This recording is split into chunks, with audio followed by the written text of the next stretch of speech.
Pues bienvenidos a lo que, gracias a Dios, que nos ayudó, es nuestra última clase de panorama bíblico.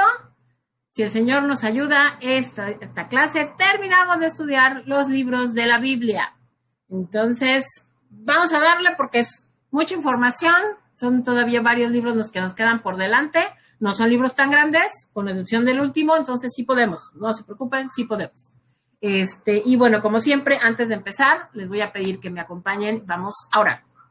Señor, te damos muchísimas gracias porque nos has permitido, Señor, estudiar tu palabra, porque nos has permitido llegar a este día en el que, si con tu ayuda, cerramos y concluimos, Señor, nuestro estudio de tu palabra, Señor, habiendo estudiado cada uno de los libros que constituyen la Biblia, habiendo estudiado, Señor, de qué tratan, quiénes son sus autores, cuándo fueron escritos, toda esa información, Señor, que nos abre el panorama y que nos permite ver más allá de lo que a veces podemos leer al solamente pasar las páginas, Señor. Te damos muchísimas gracias porque sabemos que sin tu ayuda no lo hubiéramos logrado y te queremos pedir, Señor, que sea tu Santo Espíritu el que nos enseñe, como siempre, el que nos enseñe, el que nos ministre, el que nos dé sabiduría, el que abra nuestro entendimiento y que podamos captar, Señor, todo este conocimiento que tienes para nosotros y que pueda ser de provecho para nosotros y para nuestras vidas. Muchas gracias, Señor. Nos ponemos en tus manos, en el nombre de nuestro Señor Jesús. Amén. Bueno, pues vamos a empezar. Entonces vamos a compartir pantalla. Ok. Ahí estamos. Y entonces vamos a continuar con las epístolas generales, que las comenzamos en nuestra clase anterior, y ahora vamos a continuar con las cartas que escribió el apóstol Pedro. Así es que vamos a continuar con la carta como primero de Pedro. Ok, perfecto, Aime. La que conocemos como primera de Pedro, y es una carta que nos habla del sufrimiento por causa de Cristo. ¿Sí? Entonces, permítanme un momento. Bueno, Pedro, el autor de esta carta, pues evidentemente es el apóstol Pedro. ¿Y quién era el apóstol Pedro? Pedro nació en Betsaida a principios del siglo I bajo el nombre de Simón, hijo de Jonás y hermano de Andrés. Estaba casado y su esposa lo acompañaba, anduvo con él incluso en la época apostólica. Es considerado un pescador rudo y así, ya saben, un hombre así machote, sin instrucción especial, pero no hay por qué dudar de que supiera leer y escribir. Pedro conoció a Jesús por medio de Andrés, su hermano, casi al comienzo del ministerio de Jesús en Galilea, y después fue agregado al grupo íntimo de los 12, en cuya lista siempre ocupa el primer lugar. El mensaje de la resurrección señala especialmente a Pedro, y es él quien recibe una manifestación especial de Jesús, palabras específicas de Jesús. Cefas, que es Pedro en hebreo, es el nombre en hebreo, fue un eslabón de diálogo entre las comunidades judeocristianas y esta nueva realidad del cristianismo predicado a los gentiles por Pablo. De hecho, sabemos que la primera persona que presencia la conversión de un gentil es Pedro, y a Pedro es al que se le da el mensaje de que esta predicación y este evangelio y este nuevo pacto está abierto para todos, no solo para Israel. Después de la muerte de Judas Iscariote, él presidió la elección de su sucesor para que se volvieran a completar los 12. El día de Pentecostés habló y dio un sermón muy valiente, que además fue la causa de la conversión de unas 3,000 personas en un solo sermón. Después de Pentecostés, Pedro fue el primer apóstol en realizar algún milagro, o sea, ya no milagros del Señor Jesús, sino de sus seguidores. Curó a un hombre en la puerta hermosa, la puerta llamada hermosa del templo, y continuó trabajando junto con Juan en la iglesia en Samaria después de la evangelización iniciada por Felipe. Y aquí fue también cuando tuvo lugar el reproche de Pablo, cuando Pablo le dijo que no fuera hipócrita y que no se alejara de los gentiles cuando había judíos presentes. Después cura a Eneas y resucita a Dorcas. Después de la ejecución de Santiago el Mayor, o sea, el apóstol Santiago el Mayor, por Herodes Agripa en el año 44, Pedro también fue detenido, pero fue liberado milagrosamente por un ángel. Esto fue más o menos en el año 44, entonces se nos dice que marchó a otro lugar, pero no sabemos exactamente a dónde. Pero bueno, para el año 49-50, Pedro ya está de regreso en Jerusalén y habla ante el Concilio de los Apóstoles, cuando llega Pablo también, y hay toda esta cuestión de que los gentiles también están recibiendo el Evangelio y están recibiendo el Espíritu Santo. Clemente afirmó que Pedro, o sea, un autor de los autores y de los llamados padres de la Iglesia, afirmó que Pedro murió ejecutado junto con Pablo durante las persecuciones del emperador Nerón, siendo crucificado, ya que él no era ciudadano romano. A Pablo lo ejecutaron, lo decapitaron por ser ciudadano romano, pero como Pedro no era, lo crucificaron. La tradición dice que lo crucificaron de cabeza y que él pidió que lo crucificaran de cabeza porque no era digno de tener la misma muerte que su Señor. Eso es parte de la tradición. Fue sepultado cerca del Circo Romano, en la colina, lo que se llama la Colina Vaticana, y en el siglo IV el emperador Constantino mandó construir una basílica sobre su tumba. Después pasaron, o sea, esa basílica se destruyó, no es el Vaticano, no es la que conocemos actualmente, y de 1939 a 1964 hubo unos trabajos arqueológicos en la zona donde encontraron restos datados al siglo I que probablemente, posiblemente sean los restos mortales del apóstol Pedro. Pero bueno, la fecha de escritura de esta carta probablemente se escribió alrededor del 64, del año 64 después de Cristo. El versículo clave de esta carta es el versículo 5:8, que nos dice: sed sobrios y velad, porque vuestro adversario el diablo, como león rugiente, anda alrededor buscando a quien devorar. Las palabras clave de esta carta son sufrimiento, gloria y regocijarse. Las pruebas y el sufrimiento que enfrentan los creyentes por su compromiso con Cristo les proporcionará una gloria espiritual, y por esta razón los cristianos tenemos la oportunidad de regocijarnos aun cuando Satanás y el mundo traten de hacernos daño. ¿Cuál es el contexto en el que se escribe la primera carta de Pedro, en el que Pedro escribe su primera carta? La iglesia está sufriendo persecución por parte de Nerón. Ya lo hemos comentado, Pablo fue parte también, o sea, es obvio, estamos en la misma época. Todas las epístolas, tanto las paulinas como las generales, se escribieron en el mismo lapso de 40 años, entonces muchos eventos coinciden. ¿Qué resulta? Pues que aquí Nerón está persiguiendo a los cristianos, ya lo sabíamos. Nerón mandó incendiar la ciudad de Roma y le echó la culpa a los cristianos. Entonces, había persecución por parte del imperio, les digo, los capturaban y los lanzaban al circo, pero la gente también los perseguía y la gente los echaba de cabeza porque les echaba la culpa, los consideraban culpables del incendio. Y el incendio fue muy grande, el incendio fue tan grande que consumió prácticamente toda Roma, las casas, los edificios, o sea, la gente perdió todo. Por eso es que había un gran odio hacia los cristianos a todos los niveles. En ese momento la cosa se puso terrible. Entonces, precisamente la situación no va a mejorar. Al contrario, las cosas se están poniendo cada vez más difíciles para los cristianos. Y entonces Pedro escribe esta carta para consolar a los creyentes y para darles fortaleza en estos momentos tan difíciles que estaban teniendo que vivir a causa de esta persecución por parte de Nerón. Un resumen de lo que nos dice Pedro en su carta. Pedro, esta carta está dirigida a creyentes que están sufriendo por la persecución y que cada vez se vuelve más intensa. Así es que el propósito de esta carta es enseñarle a los cristianos cómo vivir victoriosamente en medio de este tiempo de hostilidad tan fuerte, de agresión tan fuerte. Y les da 4 puntos para poder vivir victoriosamente. Les dice que vivan sin perder la esperanza. Número 1, sin perder la esperanza. Número 2, sin amargarse. O sea, todos estos puntos son bien, bien difíciles, pero obviamente de la mano del Señor y con el Espíritu Santo se puede. Entonces, número 1, sin perder la esperanza. Número 2, sin amargarse. Número 3, confiando en el Señor. Y número 4, esperando su segunda venida. En este momento de persecución, pues obviamente están viviendo tiempos de desesperación, pero Pedro les revela que en realidad esto es un tiempo de gozo. Anima a los cristianos a considerar que sufrir por amor a Cristo es un privilegio, porque así como persiguieron a nuestro Señor, a nuestro Salvador, así seríamos perseguidos todos los seguidores de Cristo que nos identifiquemos con Él. En esta carta, Pedro hace referencia a sus sermones en el libro de los Hechos y también a sus experiencias personales con Jesús.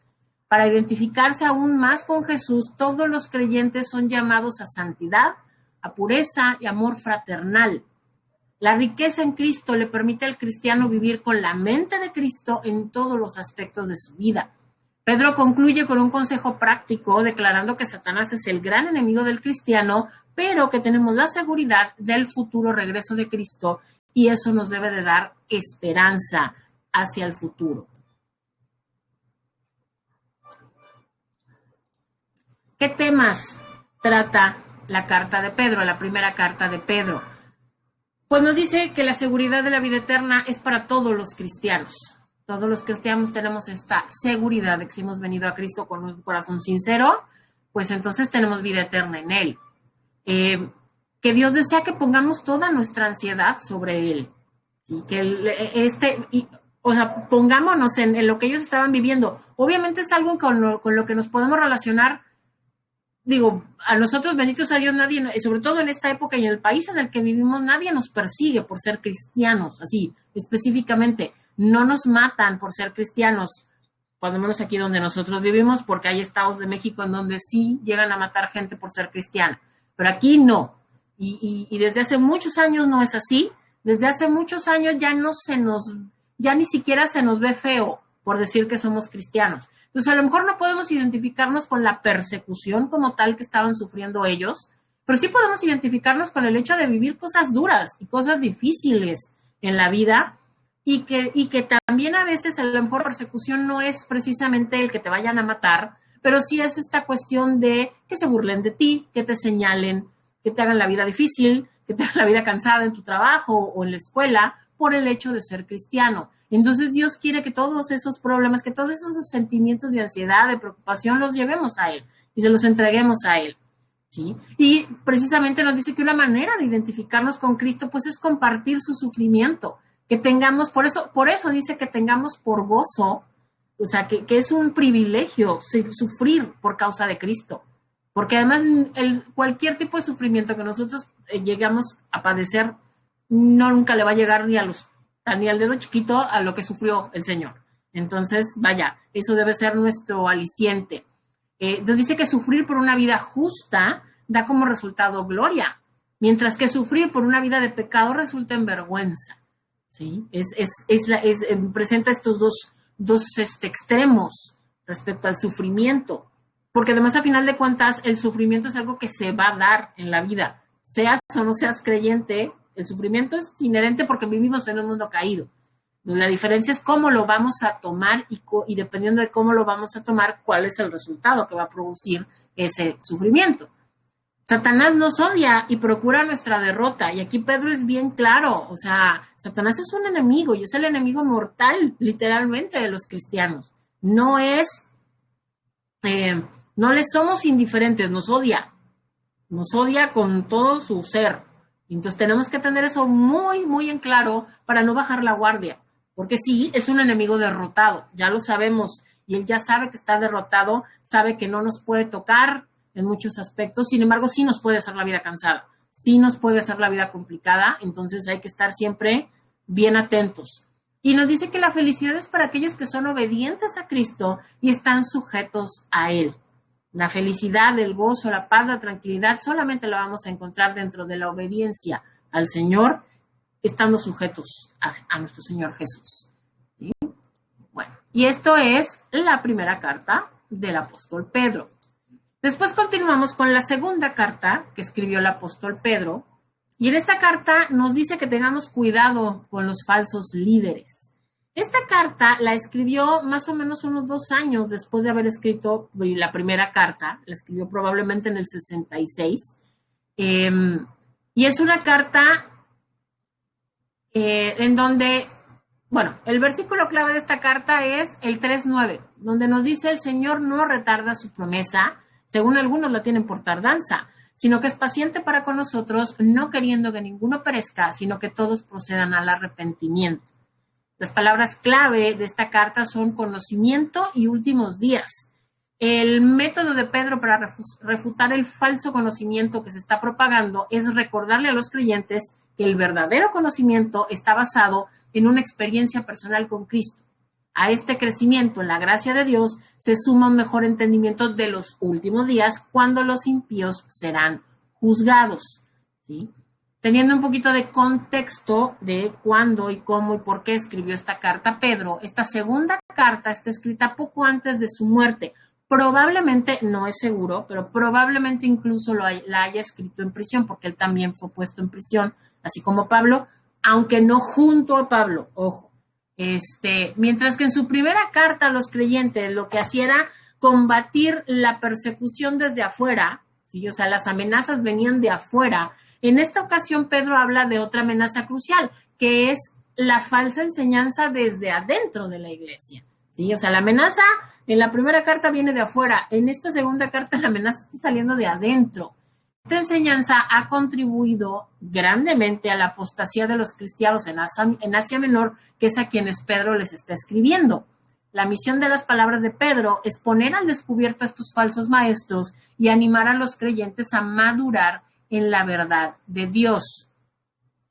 Un resumen de la carta de Pedro, de la segunda carta de Pedro.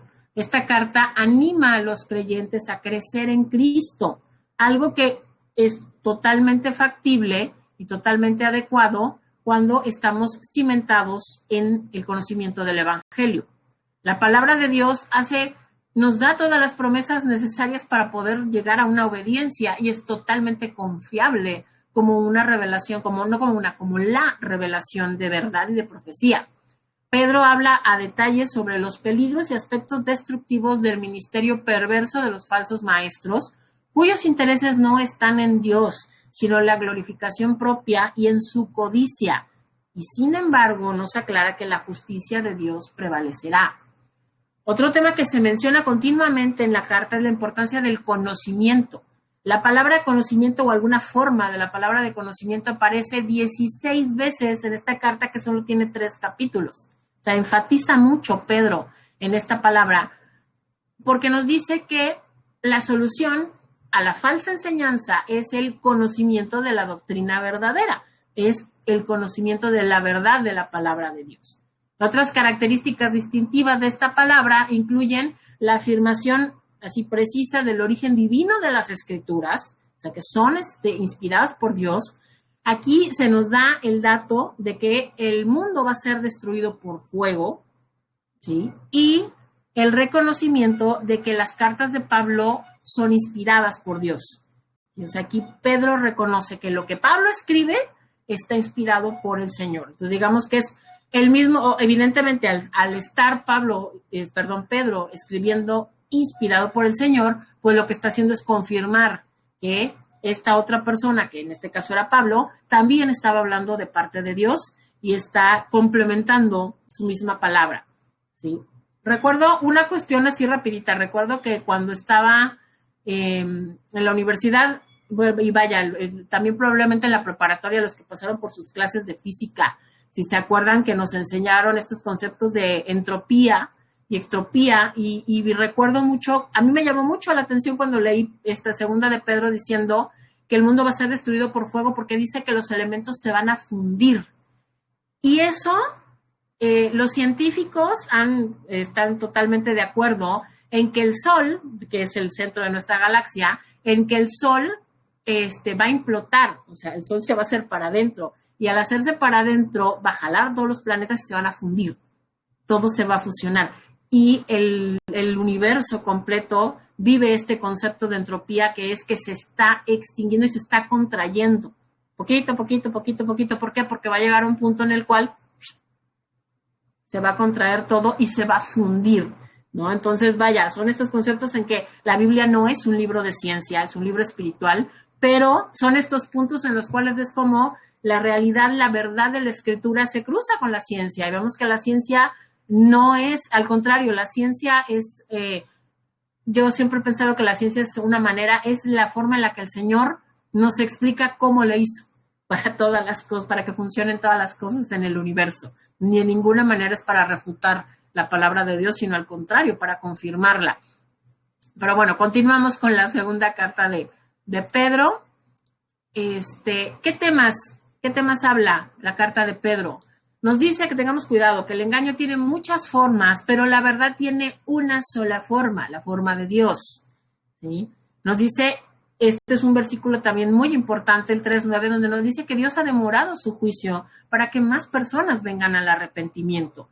¿Sí? O sea, vemos la otra óptica. Generalmente las personas, todos los seres humanos, cuando presenciamos la maldad que hay en el mundo, cuando nos damos cuenta de las cosas malas que pasan, creo que la reacción más común es, ¿y por qué Dios permite estas cosas? ¿Y por qué no Dios ya termina con todo esto y sigue permitiendo que pasen estas cosas? Es que esta es la respuesta.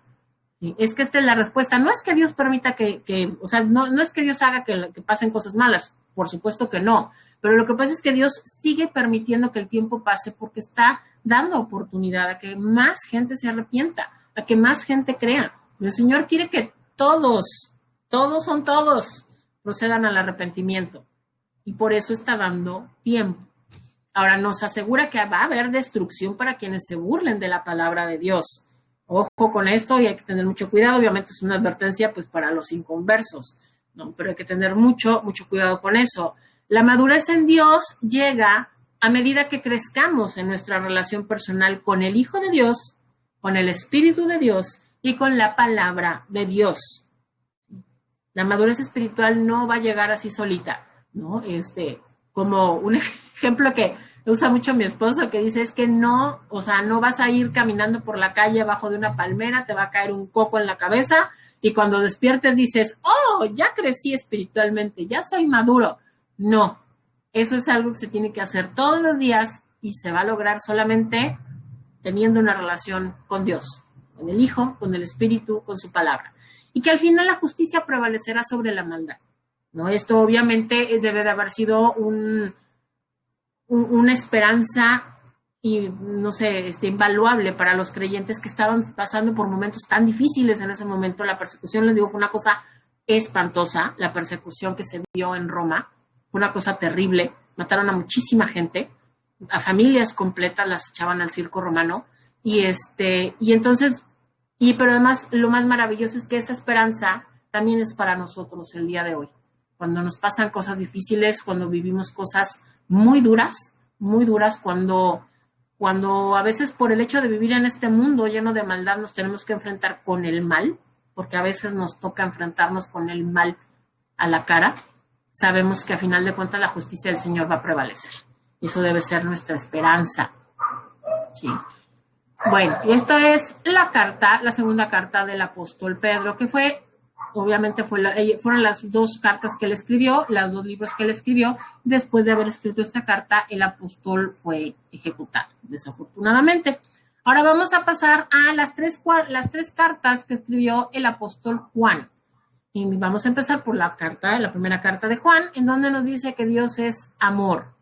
Y esta es una carta que, a pesar de que habla de que Dios es amor, yo creo que el concepto más grande que nos da esta carta, es una carta también muy radical, muy enfática y muy, no sé, yo creo que yo personalmente cuando estoy en un punto bajo de mi relación con Dios, leo primera de Juan y me hace cuestionarme si de verdad incluso soy creyente, porque es una carta muy, muy fuerte, muy directa, muy directa.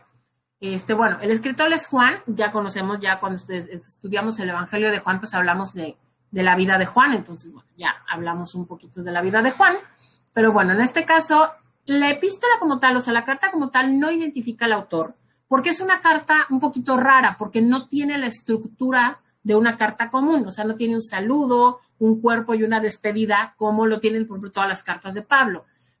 Y por lo mismo no está firmada por Juan, por el apóstol Juan, pero el testimonio más antiguo de la iglesia le asigna esta carta a Juan el discípulo y apóstol del Señor, ¿sí? Se nos dice que, además también que precisamente Juan, al ser el último de los apóstoles que murió y que además le sobrevivió por muchos años a los demás apóstoles, era alguien que tenía una autoridad tal y era tan bien conocido y tan prominente que él esperaba autoridad, o sea, él esperaba que la gente no cuestionara, ¿sí? Su autoría, esperaba obediencia de parte de sus lectores y que no cuestionaran que él había escrito la carta. Por lo tanto, ni siquiera menciona su nombre. O sea, él es así de, o sea, saben que soy yo, ya saben que soy yo. Pero bueno, ¿en qué fecha fue escrita? No sabemos, las cartas de Juan, tanto las cartas de Juan como el Apocalipsis, no sabemos exactamente porque no mencionan, sobre todo las cartas no mencionan algún dato histórico como para poder ubicarnos en el tiempo. Entonces, pues se piensa que la pudo haber escrito entre el año 85 y hasta el año 96, porque de plano no hay algo que digas, menciona tal cosa, entonces de aquí nos pescamos y fue este año. Nada, no dice absolutamente nada. El versículo clave es el versículo 4 del capítulo 4, versículo 8, que dice, el que no ama no ha conocido a Dios porque Dios es amor. Las palabras clave son comunión y amor. El énfasis de la primera carta de Juan es dejar en claro que para que un creyente tenga una adecuada comunión con Dios, debe caminar en obediencia y en verdad. La correcta comunión con otros se manifiesta por amor unos con otros. Y este amor por los demás es posible porque Cristo nos amó primero y nos amó tanto que entregó su vida por nosotros. Sí, perdón. El contexto de las cartas, de la carta de Juan, de las tres, porque las escribió muy pegadas, aparentemente, pero vamos a hablar específicamente de la primera carta de Juan. En este momento les digo, Juan ya estaba muy avanzado, ya era muy anciano, ya estaba muy avanzado de edad, pero continuaba ministrando a las iglesias de una manera activa. Él era en este punto de la historia, él es el único superviviente apostólico que tuvo una asociación íntima y que fue testigo ocular de los acontecimientos del ministerio de Jesús, su muerte, su resurrección y su ascensión. O sea, en este momento él es el único que queda vivo que fue testigo de todas estas cosas de parte de los apóstoles. Esta carta específica fue escrita a las congregaciones cristianas que estaban fundadas en verdad, en fe, pero que estaban recibiendo desafíos por parte de falsos maestros. En este momento específico de la historia se estaba propagando una filosofía religiosa llamada gnosticismo, que ya hemos hablado en otras ocasiones de él, que así fue ha sido porque existe hasta el día de hoy, este movimiento, esta doctrina, que está basada en la premisa de que toda la materia es mala y el espíritu es bueno. Entonces, que el hombre progresará espiritualmente al aumentar en conocimiento. ¿Sí? Esa es así en un ultra resumen de lo que es el gnosticismo. Esto llevaba a malas enseñanzas sobre Jesús, porque declaraban que él no pudo haberse encarnado porque la carne es mala. Entonces, las teorías gnósticas mantienen que Jesús es como un fantasma, que solo parece tener un cuerpo humano o que tiene una doble personalidad, que a veces es divina y a veces es humana, cosa que está totalmente, lo sabemos, errada y equivocada, porque sabemos que el Señor Jesús nació como hombre, vivió como hombre, pero además es 100% hombre y 100% Dios, ¿sí? Ahora, otra forma de esta herejía que Juan también combatió es una doctrina que empezó a ser conocida, un hombre que se llamaba Cerinto, decía que el Espíritu de Cristo descendió sobre Jesús, sobre el Jesús humano, en el momento de su bautismo, cuando descendió el Espíritu Santo en forma de paloma, pero que lo dejó poco antes de la crucifixión. O sea, que solo estuvo en él mientras ministró y mientras predicó, pero no en el momento de la crucifixión, que ahí ya era meramente humano. Juan escribe que el Jesús que fue bautizado al principio de su ministerio es la misma persona que fue crucificada en la cruz, y a él le consta. Él estaba ahí, él estuvo ahí en los dos momentos y en todo el tiempo intermedio. Entonces, la misión de Juan es combatir estos errores que se están presentando en las iglesias. ¿Cuál es el resumen de esta carta? Este mensaje de Juan es una advertencia a los creyentes a no ser engañados por las falsas doctrinas. Él llama a los lectores hijitos y amados, lo que nos muestra que tenía una relación muy estrecha con las iglesias a las que les estaba escribiendo esta carta. Juan proclama la unión entre el Padre y el Hijo, porque nos dice que solo cuando uno conoce a Jesucristo puede conocer al Padre. Anima a los creyentes a hallar completo gozo en Dios y en el conocimiento de su perdón y de su gracia. Ahora, las instrucciones prácticas de Juan, que también es un poquito como lo hacía Pablo, primero tiene esta cuestión teológica y después una parte práctica, incluyen amonestaciones para que el creyente camine en la luz de la justicia, para que viva una vida espiritual caracterizada por el nacimiento espiritual y para que muestre amor fraternal hacia sus hermanos. A los cristianos se les anima a no amar las cosas de este mundo, a cuidarse de los anticristos, en plural, y a probar a los espíritus para ver si son de Dios o de Satanás. Juan concluye su carta asegurando a los creyentes el poder de la oración y la protección de Dios respecto a Satanás, que no estamos solos, que el Señor nos cuida. ¿Qué temas trata Juan en su primera carta? Número 1, pues nos dice que Dios es vida, que Dios es luz, que Dios es amor. Y él nos habla de la naturaleza de Dios. Nos dice que la marca de un creyente es la justicia. El verdadero amor se manifiesta en acciones, no solo en palabras.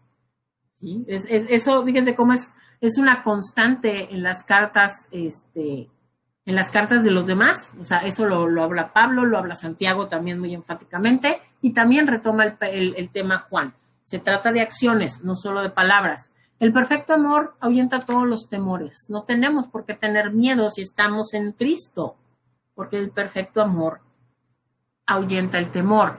El amor de Dios por nosotros es incondicional, ¿no? Esto ya lo sabemos, pero vaya, Juan nos lo confirma y nos lo reafirma. El amor de Dios es incondicional, no se acaba, no se va, porque no depende de nosotros. Y solo la sangre de Cristo puede limpiarnos de todos nuestros pecados.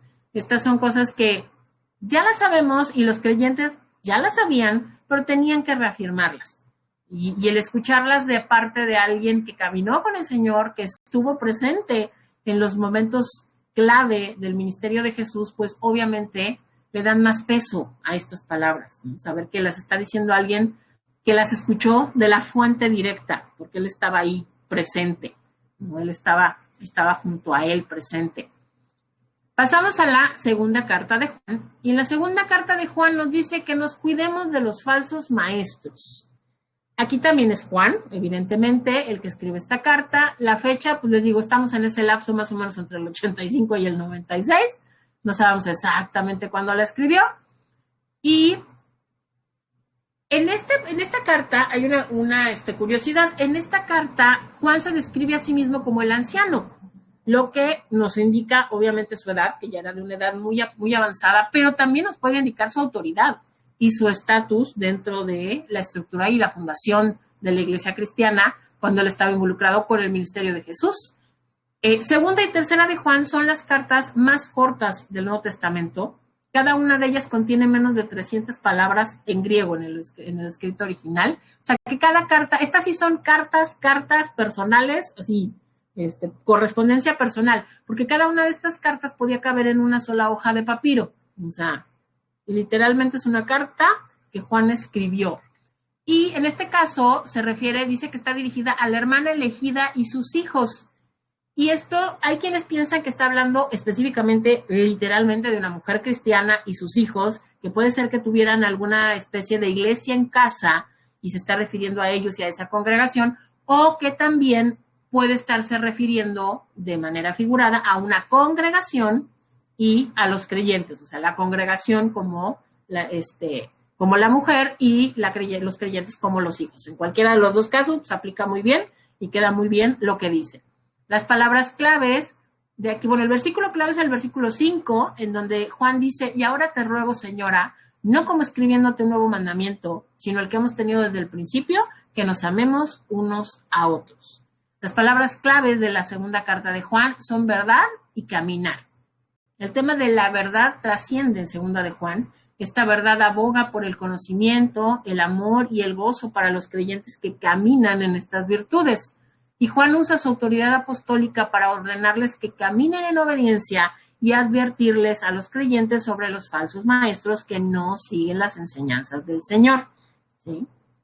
¿Cuál es el contexto en el que se escribe esta segunda carta? En sí, en esta carta, Juan lidia con el mismo problema que en la primera carta de Juan, falsos maestros que están influenciados por el pensamiento gnóstico y están amenazando a la iglesia, están metiendo estas doctrinas a la iglesia. Pero la diferencia estratégica es que mientras que primero de Juan no tiene un receptor específico, o sea, es como una carta abierta, digamos, segunda de Juan pues, tiene un remitente específico, ¿no? Un grupo local, una casa iglesia probablemente en mente, alguien específico. El enfoque de segundo de Juan es que los falsos maestros estaban llevando un ministerio itinerante entre las congregaciones de Juan. Juan fundó 7 iglesias. Las 7 iglesias que se mencionan en el Apocalipsis, Juan las ministraba. No las fundó todas, pero él las ministraba. Entonces, estos falsos maestros estaban moviendo entre estas iglesias, entre estas congregaciones, buscando convertir a las personas y abusando de la hospitalidad para extender su causa. Entonces, las personas a quienes se dirige el saludo, sin saberlo, probablemente en ignorancia, podían haber estado mostrándole hospitalidad a estos falsos profetas, o Juan puede haber temido que estos falsos maestros iban a tratar de aprovecharse de su bondad. Así es que les advierte en contra de mostrar hospitalidad ante estas personas que los están engañando. El resumen, que es muy cortito porque esta carta es muy cortita, les decía yo, el tema general de Juan es un paralelo así a la primera de Juan, de un llamado a los fundamentos básicos de la fe, que para Juan los elementos básicos del cristianismo están resumidos en la verdad, el amor y la obediencia. Y lo trata en la primera carta y lo trata en la segunda carta. Sin embargo, en esta segunda carta expresa un tema adicional, que se podría decir que es así como que la guía bíblica para la hospitalidad. Y entonces dice que los cristianos no solamente se tienen que adherir y ceñir a los fundamentos de la fe, sino que, y esto es bien importante, la hospitalidad amorosa que se les manda debe ser discriminante. A lo mejor esta palabra suena fuerte porque se nos ha dicho que no debemos discriminar. Sabemos que Santiago nos dice que no debemos hacer acepción de personas. Pero ¿a qué se está refiriendo Juan en esta carta diciendo que sí tenemos que discernir y que tenemos que discriminar? Se está refiriendo a que no debemos, se está refiriendo a que no debemos aceptar, no estamos llamados a aceptar de manera automática a cualquier persona que diga ser un creyente. Que la base de la hospitalidad cristiana debe ser el amor común, el interés común en la verdad, el interés, y que debemos compartir nuestro amor dentro de los confines de esa verdad.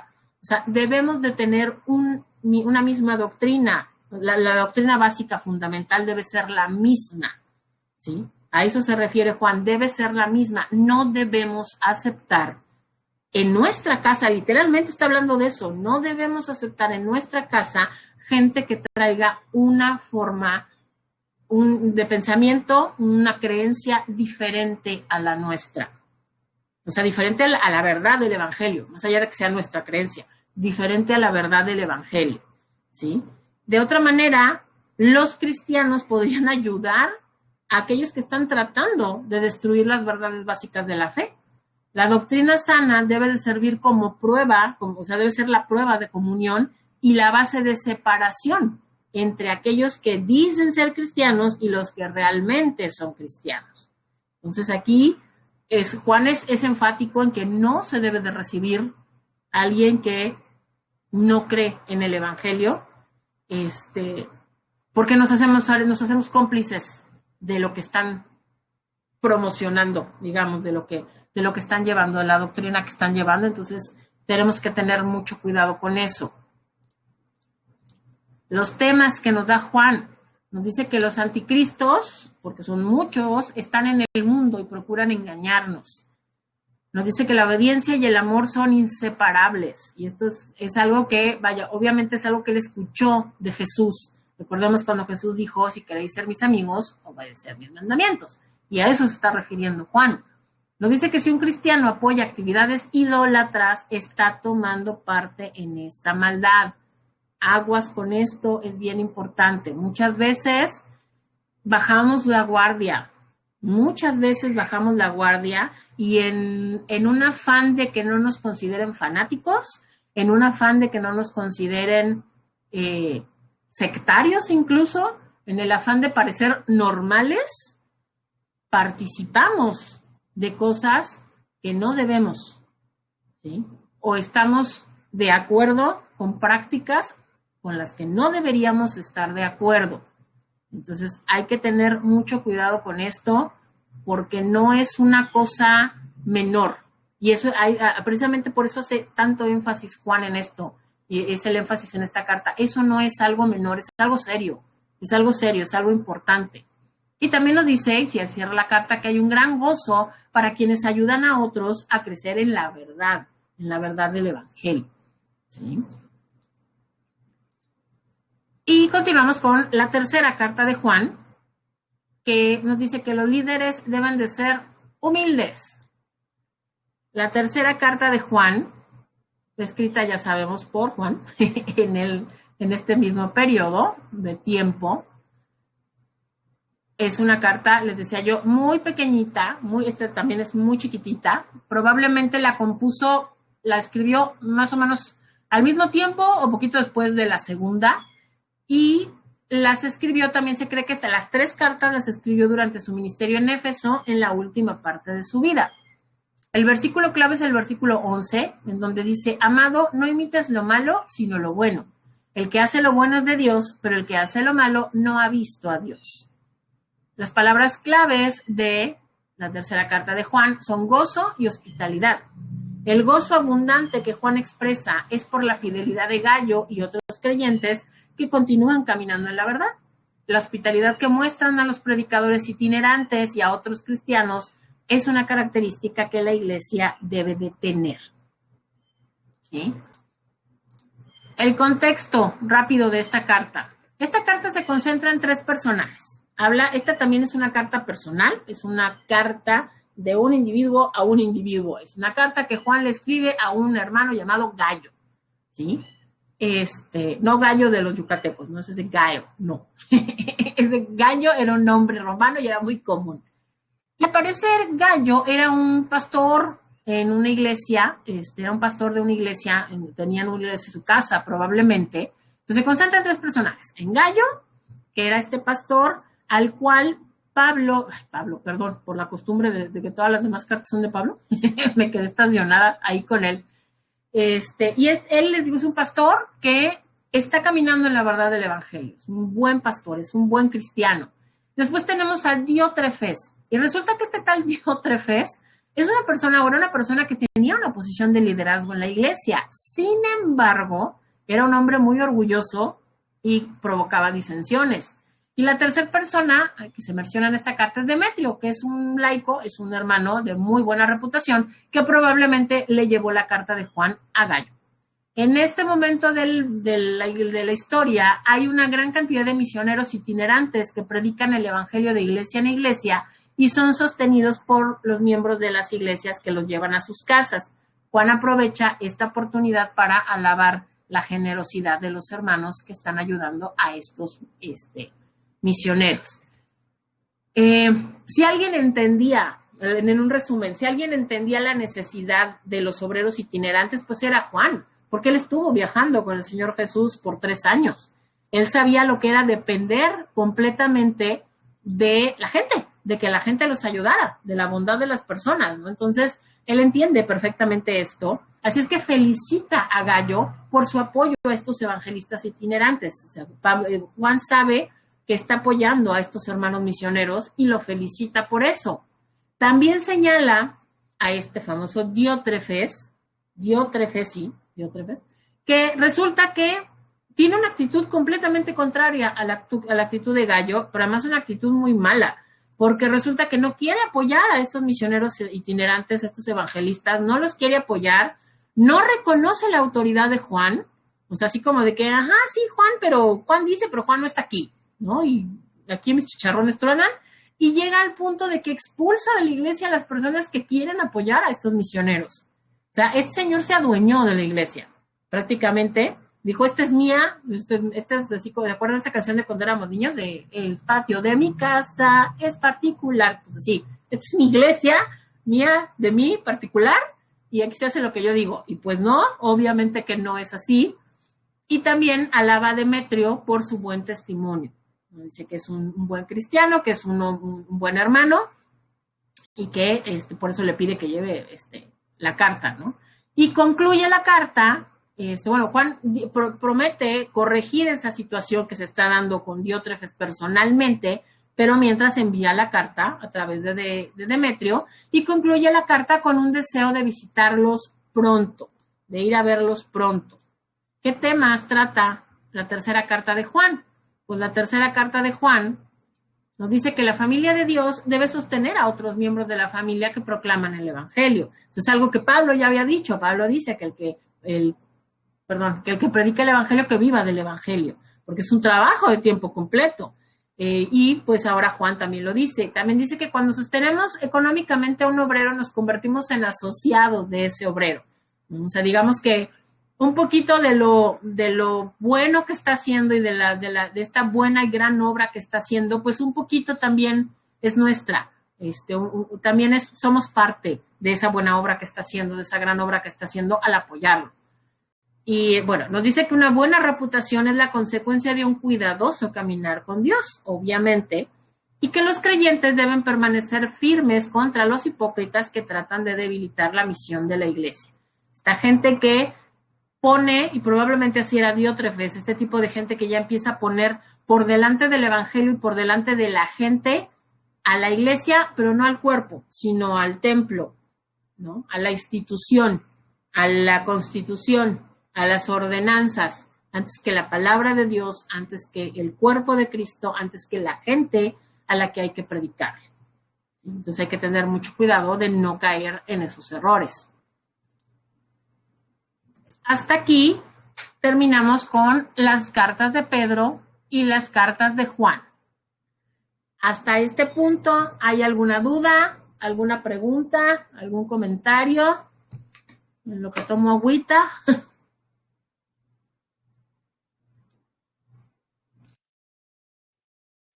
¿Estamos bien?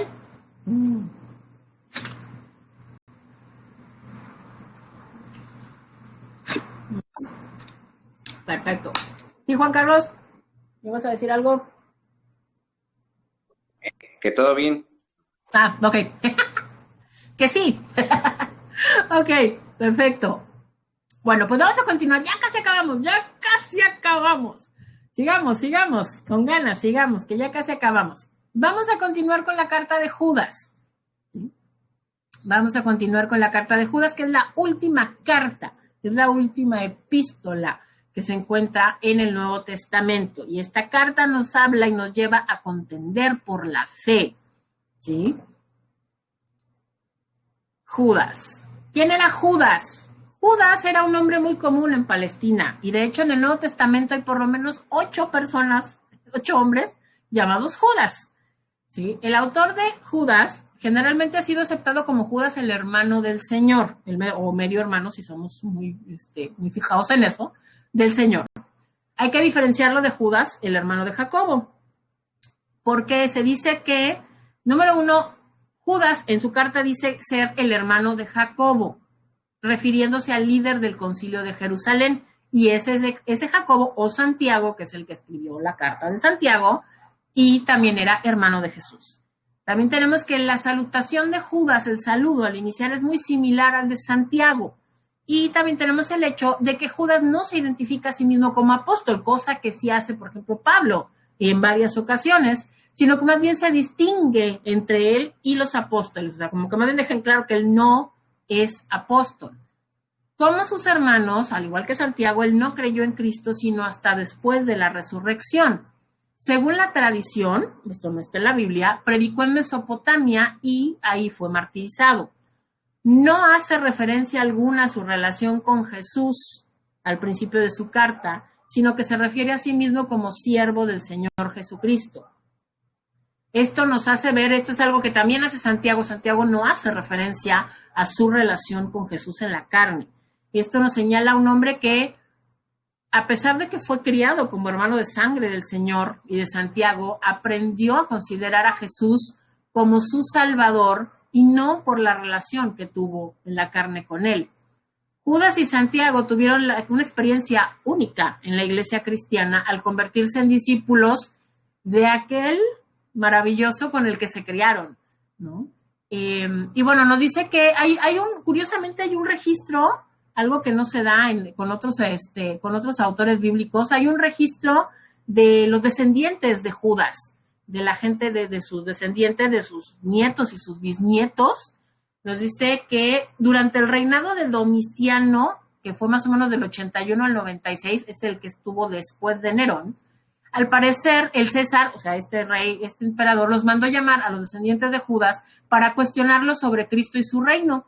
Ellos le explicaron que no era un reino terrenal y el emperador los menospreció, los tachó de gente vulgar y los dejó en libertad, poniendo fin a la persecución de la iglesia mediante decreto.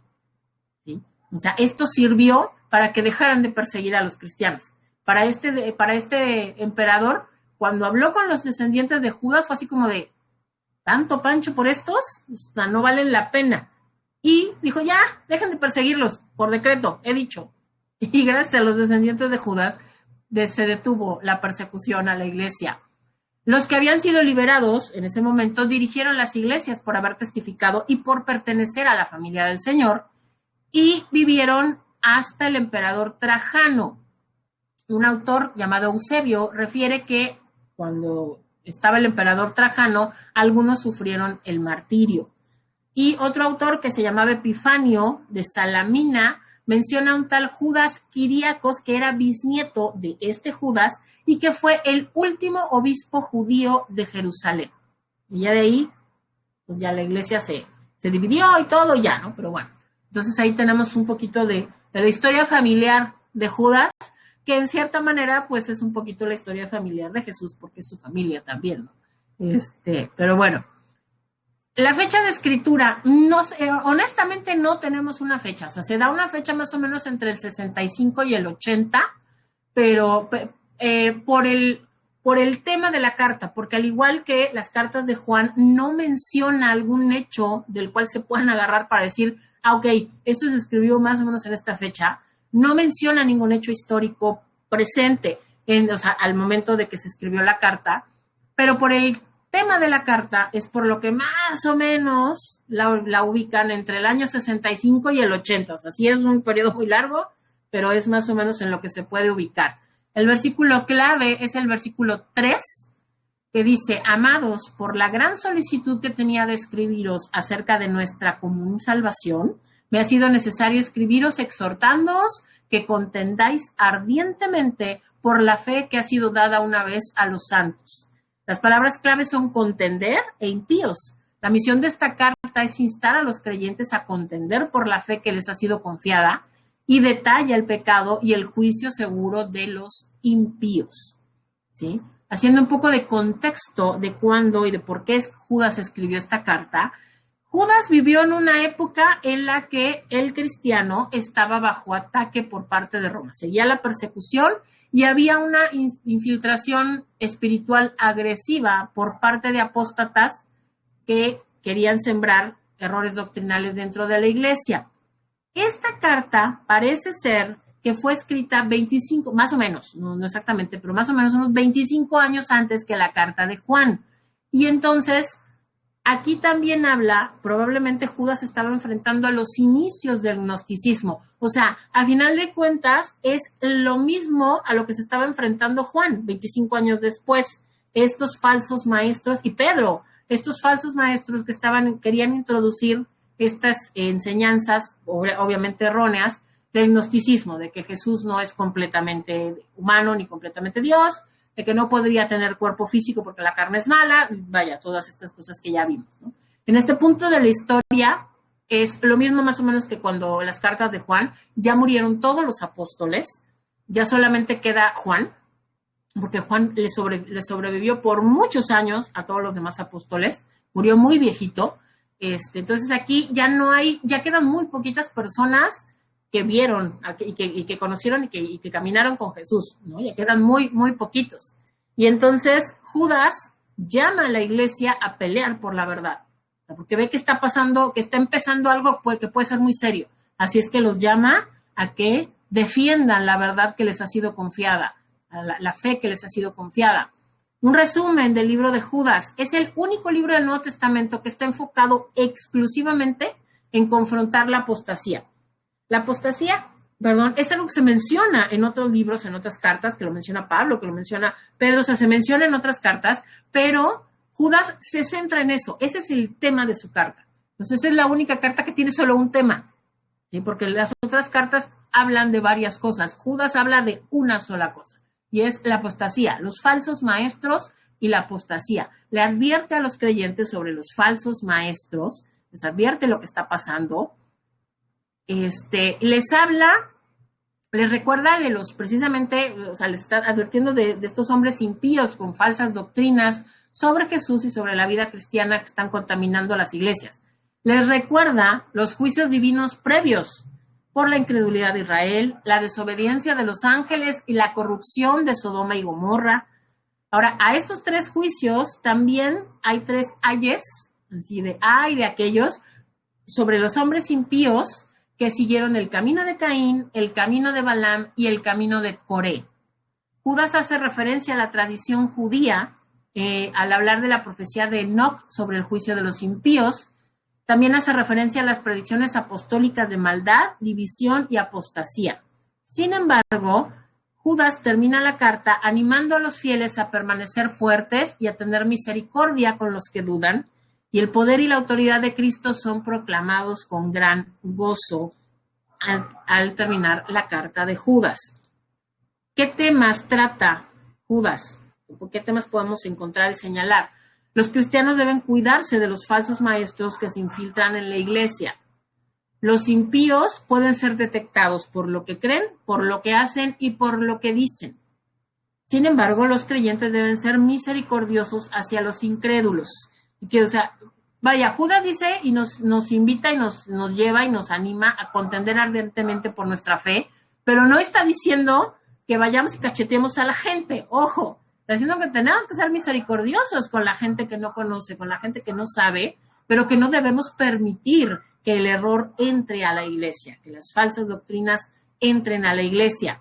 Nos asegura y nos recuerda que Jesucristo limpia a todos los creyentes y los presentará sin mancha delante de Dios, y nos asegura que y nos asegura que habrá un juicio, que Dios va a juzgar a los incrédulos y que estos hombres malos e impíos serán juzgados, o sea, que no van a quedar sin castigo por lo que están haciendo. Ahora, una nota respecto al libro de Judas, a la carta de Judas, es que es una carta que fue muy controvertida la decisión de incluirla en el canon bíblico. Hubo mucha gente que no estuvo de acuerdo cuando se hicieron los concilios y todo para determinar cuáles eran los libros inspirados. Recordemos que había muchos más libros, no solamente estos 66, había un montón. Y el Espíritu Santo los guió a elegir los libros que verdaderamente habían sido inspirados por él para que constituyeran la Biblia. Sin embargo, con Judas hubo un problema. Al final de cuentas, vaya, el Espíritu Santo llevó a estos obispos a aceptar la carta de Judas. Pero ¿cuál era el problema? ¿Cuál fue el problema con Judas? El problema que presenta Judas, y por lo cual muchas personas, incluso hasta a la actualidad, como que a veces piensan que no debería de pertenecer a la Biblia, es que Judas hace mención, hace referencia a dos escritos tradicionales judíos, pero que no pertenecen a la Biblia, ¿sí? Él habla del libro de Enoc y habla de, ¿cómo se llama otro? Perdón. Habla del libro de Enoc y la Asunción de Moisés. Estos dos libros son libros que pertenecen a la tradición judía, pero no pertenecen ni a la Torá ni a la Biblia, obviamente. Entonces, pero como él hace referencia a esos dos libros, o sea, menciona dos cosas que se mencionan en esos libros. Por eso es por lo que mucha gente como que no se siente muy cómoda con la carta de Judas. Sin embargo, los que están a favor y están de acuerdo con que la carta de Judas pertenezca al canon bíblico, dicen que, bueno, ok, pudo haber, o sea, hizo referencia a estos dos libros. Sin embargo, las referencias que hace, los datos, la información que señala respecto a estos dos libros, es información que es correcta, que es veraz, y es información que no contradice de ninguna manera a toda la escritura.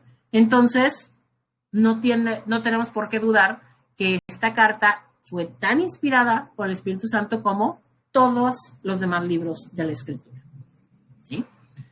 Y bueno, ahora sí, continuamos con Apocalipsis. ¡Sí! ¡Sí, llegamos! ¡Lo logramos! ¡Llegamos al libro 66! ¡Sí!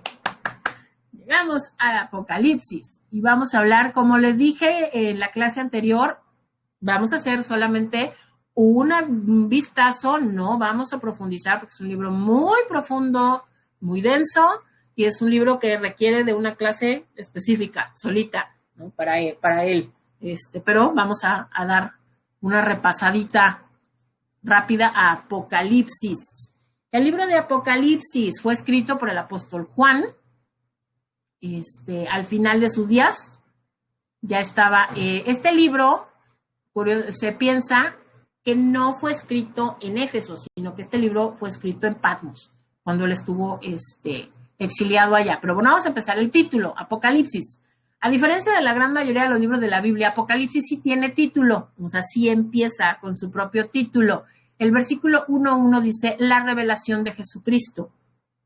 La palabra revelación en griego es apocalipsis, o sea, Apocalipsis. Apocalipsis lo que quiere decir, para nosotros ya al Apocalipsis en tiempos modernos le hemos dado una acepción de fin de mundo, de destrucción, de juicio divino, pero en realidad la palabra Apocalipsis lo que quiere decir es revelación.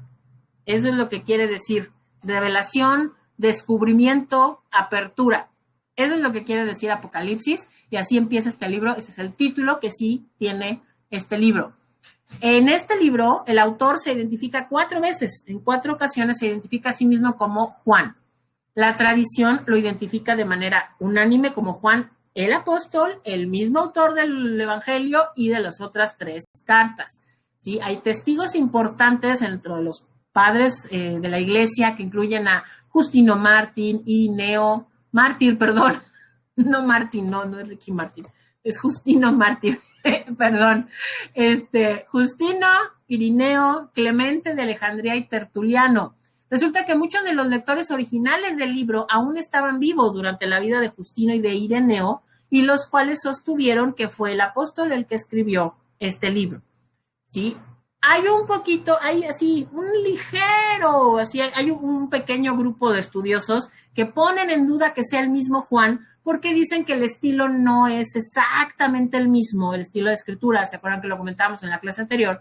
Y que no es exactamente el mismo estilo que el del Evangelio o el de las cartas, pero la gran mayoría de los estudiosos están de acuerdo en que esto se puede deber más bien a una cuestión de edad, o sea, de la diferencia de años entre que escribió, perdón, el Apocalipsis y el Evangelio y las cartas, ¿no? Sí las diferencias de estilo a la hora de escribir no son realmente importantes. Entonces, que no son tantas como para decir que no es Juan el apóstol el autor, ¿sí? Este libro, les digo, fue escrito ya al final de sus días, entonces fue escrito probablemente entre el 94 y el 96 después de Cristo. Juan ya estaba muy viejito, muy, muy viejito cuando escribió este libro. El versículo clave, perdón, es el 5:12, que nos dice, decían a gran voz, el cordero que fue inmolado es digno de tomar el poder, las riquezas, la sabiduría, la fortaleza, la honra, la gloria y la alabanza. Las palabras clave de Apocalipsis son revelación, Jesucristo y 7. Este libro es una completa revelación de la persona de Jesucristo, su gloria, poder, sabiduría, su juicio, su reino y su gracia. Es el Cordero de Dios, el Alfa y la Omega. Y además el Apocalipsis varios números tienen un simbolismo, pero es notable el simbolismo del número 7, que tiene preponderancia, porque encontramos 7 cartas, 7 sellos, 7 trompetas, 7 señales, 7 plagas, 7 juicios y 7 cosas nuevas. Entonces, este es un número clave en esta carta, ¿sí? El contexto en el que se escribió Apocalipsis. Juan, en este punto de la historia, Juan ha sido exiliado por orden del emperador de un gobernador romano, es desterrado a Patmos, es una pequeña isla cerca de la costa de Grecia, y lo destierran específicamente por predicar la palabra de Dios. O sea, fue una cuestión política religiosa, por eso lo mandaron. Su exilio es parte de un periodo de intensa persecución contra la iglesia y tiene que ver con la proclamación del emperador Domiciano, el que siguió de Nerón, diciendo que él debía ser adorado como Dios. Por eso no quería a los cristianos, porque los cristianos, pues obviamente lo primero que le decían es, tú no eres Dios. Entonces, pues los odiaba. Mientras está en Patmos, Juan recibe esta revelación de Dios Padre en cuanto a Jesucristo. Un ángel le ayuda a entender la visión que se les daba. Y vemos cómo mientras el primer libro de la Biblia, que es el Génesis, habla del comienzo del pecado y del triunfo de Satanás al principio, porque logró hacer caer al hombre, vemos cómo el último libro de la Biblia, el Apocalipsis, habla del fin del pecado y de la derrota de Satanás. Hay una promesa especial para todos los que leen, oyen y obedecen a este libro, y también hay una maldición especial prometida a quienes agregan o quitan algo de este libro. Y esto precisamente, esta promesa y esta maldición son los versículos que están hasta el final, son los últimos versículos, y son los versículos también que nos indican que ya se cerró el canon bíblico, que ya no hay revelación nueva, que ya no va a haber más libros inspirados por el Espíritu Santo, que ya no va a haber más doctrina, que ya no va a haber más revelación. Se ha cerrado el libro del Señor. Y eso lo dice, literalmente lo dice Apocalipsis en sus últimos versículos. Un resumen ultra de lo que es el libro de Apocalipsis, es decir, súper concentrado.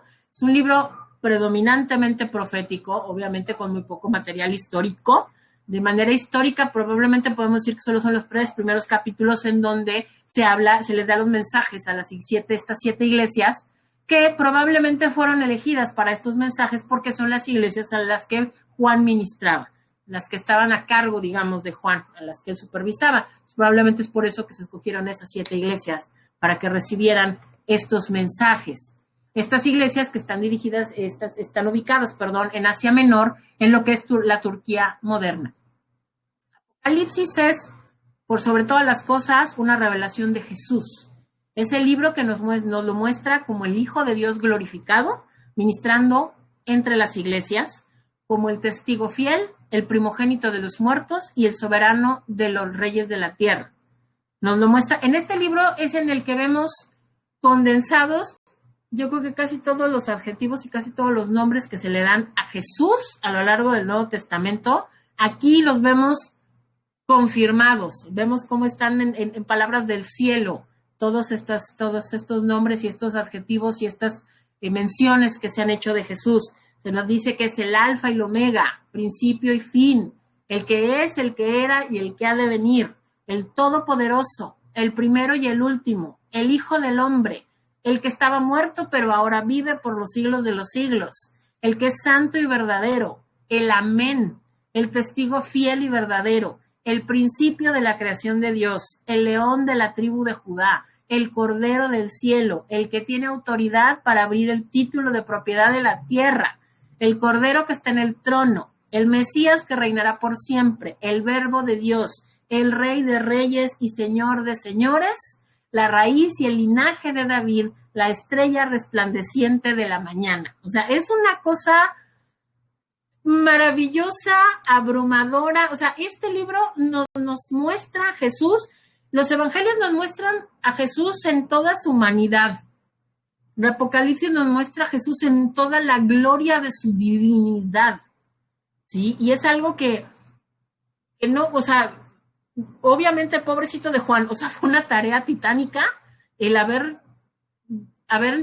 obviamente este libro tuvo que haber sido inspirado por el Espíritu Santo como para poder poner en palabras, en un lenguaje tan pobre y limitado como puede ser cualquier lenguaje humano, la gloria y la magnificencia, el poder y la majestad de Jesucristo. Todo eso, todo lo que vio Juan, y que lo tuvo que poner en palabras cortas, y que probablemente, yo pienso a título personal, yo pienso que Juan debió de haber quedado, creo que no quedó satisfecho. Pienso que cuando terminó su libro de haber dicho, es que no es lo que vi, así exactamente como lo vi, porque no hay palabras para tanta maravilla, para tanta magnificencia y majestad del Señor Jesús. Bueno, este libro, esta revelación abunda en visiones que proclaman los últimos días antes del retorno de Cristo, y el traslado a un nuevo cielo y a una nueva tierra. Es una completa revelación de los eventos proféticos que le esperan a cada persona, vivos y muertos, que han vivido y vivirán sobre la faz de la tierra. Todos vamos a pasar por alguno de los acontecimientos, casi todos, pero por alguno de los acontecimientos que son mencionados en este libro. Apocalipsis hace saber lo que va a venir. Habla de la organización política del mundo final, del mundo, la serie de devastaciones que habrá en la tierra, la marca de la bestia, que es el 666, la batalla del Armagedón, la atadura de Satanás, la carrera y derrota definitiva del anticristo, el reino de 1000 años de Jesucristo en la tierra, el juicio del gran trono blanco, la ciudad eterna de Dios y un llamado final a su señorío que nos asegura que va a regresar. O sea, así como Jesús lo dijo en Hechos, que iba a regresar, y al terminar su libro y terminar la revelación, Jesús nos confirma que va a regresar. Podemos tener la confianza y la certeza de que va a regresar. ¿Qué temas? Ahora, aquí sí, más que temas, aquí sí voy a darles un bosquejo. Solo es el bosquejo, les digo, no voy a entrar en una descripción de lo que tratan específicamente los capítulos, solamente los temas, refiriéndome a las divisiones que encontramos de Apocalipsis. Empezamos con la introducción del libro, que está en el capítulo 1, del 1 al 7. Después tenemos la revelación de Cristo a Juan, que está, y seguimos en el 1, del 8 al 20. Luego están en los capítulos 2 y 3, tenemos las cartas a las 7 iglesias. En el capítulo 4 y 5 tenemos el trono celestial, la visión del trono celestial. Los capítulos 6, 7 al 8 a 5 están los 7 sellos, la descripción de los 7 sellos con todas las cosas que implica cada uno de la apertura de los sellos. Después del 8, 6 al 11, 19 tenemos, o sea, del 8, 6 al 9, 10 y 11, las 7 trompetas, también con todos los acontecimientos que desencadenan por las 7 trompetas. Del 12 al 14 tenemos las 7 profecías explicativas respecto al fin del mundo, respecto a lo que va a pasar, a los últimos hechos. El 15 y el 16 nos hablan de las 7 copas de la ira. 17 a 19 nos habla de la caída de Babilonia. En el 19, al final del 19, habla sobre la segunda venida de Cristo, las profecías de la segunda venida de Cristo. En el capítulo 20 tenemos profecías sobre el milenio, la revelación y juicio final de Satanás, el nuevo cielo, la nueva tierra y la nueva Jerusalén están en el capítulo 21 y parte del 22, y cerramos el capítulo 22 con la venida de nuestro Señor Jesús. ¿Sí? Un dato que se me hizo muy interesante. A pesar de que son 22 capítulos, o sea, es un libro, podríamos considerarlo como de una extensión media tirando a grande, porque hay libros más grandes, Isaías tiene 66 capítulos, pero vaya, no es un libro cortito como los otros libros de por ejemplo, las cartas, ¿no? Ninguna tiene tal extensión. Sin embargo, con la cantidad de información que da este libro, realmente solo los últimos 2 capítulos, o sea, el 21 y el 22, son información completamente nueva. Del 3, porque los capítulos 1, 2 y 3 son los mensajes a las iglesias. Del 4 al 20, toda esa información la podemos encontrar en algún otro libro de la Biblia. Casi toda, no toda, pero casi toda está muy relacionada con Daniel y con Zacarías. Pero también hay información, sobre todo en los profetas, hay información al respecto. Entonces, para poder entender el libro de Apocalipsis, el libro de Apocalipsis yo sí les recomiendo que más allá, creo yo que no es un libro devocional, creo que Apocalipsis es un libro de estudio, y para poder estudiarlo, creo que lo más sano mentalmente es tener una concordancia a un lado y estar regresando continuamente a los pasajes que ya han sido citados, o sea, que son el origen de la gran mayoría de la información que aparece en Apocalipsis. Digo, porque es mucho, es demasiado, pero en realidad, información nuevecita, solamente son el 21 y el 22, porque si se acuerdan, cuando estudiamos a todos los profetas, hablan del milenio. Todos los profetas terminan hablando del milenio, del reino del Mesías, que ellos no sabían si era la primera venida o la segunda, ¿no? Ya sabemos que ellos lo veían de manera horizontal, pero terminan hablando del milenio, pero ninguno habla de la nueva Jerusalén, de los nuevos cielos, de la nueva tierra y sobre todo de la segunda venida, porque ellos ni siquiera habían visto la primera, ¿no? Entonces, 21 y 22 es información total y completamente nueva. Todos los demás lo podemos encontrar en alguna otra porción de la Escritura. Y con esto, mis queridos hermanos, terminamos nuestro estudio de la Biblia. ¡Ah! Bendito sea Dios. Lo logramos. ¡Sí! ¡Lo logramos! ¡Sí! ¡Bravo! ¡Bravo! Muchas gracias, de verdad, por haber estado aquí. Muchas gracias por su ánimo, por su constancia. Yo sé que llegó un momento en el que ya se volvió pesado, yo lo sé, pero muchísimas gracias porque no se rajaron y aquí se quedaron. Gracias, de verdad, gracias desde el fondo de mi corazón. Para mí, es bien bonito que saber que llegué al final y no me quedé sola hablándole nada más a la computadora, sino que aquí estuvieron. Muchísimas gracias y muchas gracias a Dios. Muchísimas gracias al Señor que nos permitió completar el estudio de los 66 libros que componen su palabra. Entonces, muchísimas gracias a la gente de YouTube. Muchas gracias por vernos, muchas gracias por estar aquí. Si tienen alguna duda, algún comentario, ahí nos lo dejan en los comentarios, en la cajita, por favor. Muchísimas gracias por habernos acompañado en esta clase que nos duró 3 trimestres, pero ya terminamos. Muchísimas gracias a la gente de YouTube. Dios los bendiga. Les amamos mucho. Cuídense mucho y nos vemos la próxima. Adiós. Por toda la dedicación. No me lo puedo ni imaginar.